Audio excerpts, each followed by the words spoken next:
मोहतरम, कुरान मजीद की आयत मुबारक मैंने तलावत की। कुल इनकान आबाकुम व अबनाकुम व इख्वानुकुम व अज़वाजुकुम, इसका तर्जमा मैं बताता चलूँ, ज़रा गौर से सुने। कुरान मजीद की ये आयत मुबारक है। अल्लाह तबारक व तआला फरमाता है, कुल कह दीजिए, महबूब बता दीजिए। अपने नबी को मुखातिब कर रहा है, महबूब को, महबूब आप इनको बता दीजिए।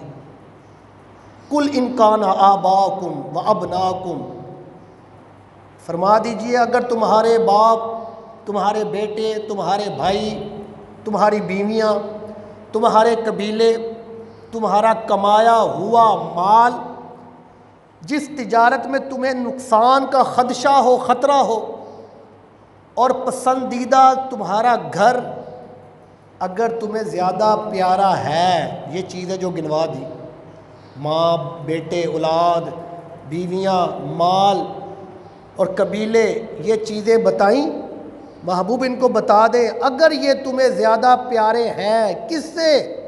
अल्लाह और उसके रसूल और अल्लाह की राह में जिहाद से। ये चीज़ें अगर तुम्हें ज़्यादा प्यारी हैं, कुरान मजीद की आयत है, गौर से सुने, अगर ये चीज़ें तुम्हें ज़्यादा प्यारी हैं, अल्लाह और उसके रसूल और अल्लाह की राह में जिहाद करने से ज़्यादा प्यारी हैं, तो फिर अल्लाह के अज़ाब का इंतज़ार करो, खुदा के अज़ाब का इंतज़ार करो। अगर बंदा कहता है मुझे औलाद ज़्यादा प्यारी है या माल ज़्यादा प्यारा है, वो अल्लाह, उसके रसूल और अल्लाह की राह में जिहाद करने से ज़्यादा फजीलत दे रहा है, तो अल्लाह क्या फरमाता है? याति अल्लाहु बिअम्री, अल्लाह क्या फरमाता है कि फिर मेरे अज़ाब का इंतज़ार करो। वल्लाह, अल्लाह फासिकों को हदायत नहीं देता। खुद अंदाज़ा लगा ले, खुद देखें, ज़रा गौर करें।